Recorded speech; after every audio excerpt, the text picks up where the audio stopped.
Ito pala yung magandang view na madadaanan papuntang Grassy Lakes. Actually, lumagpas na kami dito kanina kasi naliligaw po kami. Hindi namin nakita yung Grassy Lakes. Ayun, bumalik na lang kami sa aming daan. Kasi lumagpas kami, nakarating kami doon sa Goat Creek. So, bumalik kami kasi hindi namin nakita yung Grassy Lakes. Pero ito yung nadadaanan namin na lakes o river ba yan? Basta, super ganda, no? Super blue yung tubig. Siguro ang lalim diyan, no?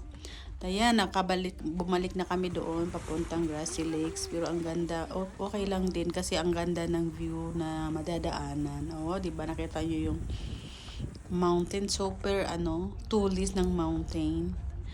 Ayan, yung daan dyan medyo bako-bako, yung gravel siya. Ayan, medyo mahirap mag-drive, no? At saka masikip. Okay, thank you for watching.